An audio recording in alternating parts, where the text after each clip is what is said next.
কিন্তু নির্বাচনের পরে তারা দায়িত্বে আসলেন, কিন্তু কোনো কিছু সমাধান হচ্ছে না, আরো খারাপ দিকে যাচ্ছে। বর্তমান সময়ে আমরা জাতীয়ভাবে অনেকগুলো সংকটের মধ্য দিয়ে যাচ্ছি। এই সকল সংকটের একটাই কারণ, আমাদের যে নবনির্বাচিত সরকার, তাদের রাষ্ট্র পরিচালনার ব্যর্থতা।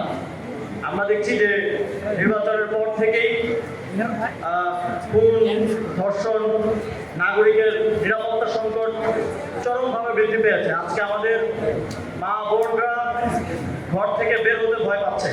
যে যিনি এখন স্বরাষ্ট্রমন্ত্রী আছেন, মাঝে মধ্যে মনে হয় যে তিনি হয়তো প্রধানমন্ত্রী অথবা রাষ্ট্রপতি, কিন্তু তিনি তার স্বরাষ্ট্রমন্ত্রীর দায়িত্ব ঠিকভাবে পালন করছেন না, কিংবা করতে এক ধরনের অনীহা আমরা তার মধ্যে দেখি। অস্বাভাবিক এক ধরনের বিষয়ে ইদানিং দেখছি যে একই ধরনের কিলিং, যেমন এখন গলা কেটে হত্যা করাটা আমরা দেখছি একটা ট্রেন্ডের মতো হয়ে গেছে। সব বিভিন্ন জায়গায় একই সাথে একই ধরনের ঘটনা ঘটছে।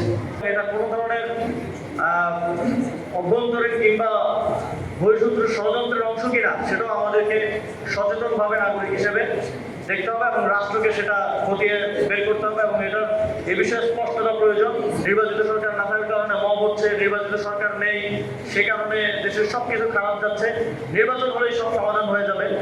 আমরা শুনেছি, এটা বর্তমান প্রধানমন্ত্রী থেকে শুনেছি, বিএনপির মহাসচিবের থেকে বারবার শুনেছি, কিন্তু নির্বাচনের পরে তারা দায়িত্বে আসলেন, কিন্তু কোনো কিছু সমাধান হচ্ছে না, আরো খারাপ দিকে যাচ্ছে। সুতরাং এইভাবে দেশ চলতে থাকলে আমি জানি না বাংলাদেশের জনগণ আর কতদিন এটা সহ্য করবে, এবং বাংলাদেশের জনগণ সামনের দিনে বাধ্য হবে এই সরকার এবং এই ব্যর্থ রাষ্ট্র ব্যবস্থার বিরুদ্ধে রাজপথে নেমে আসতে।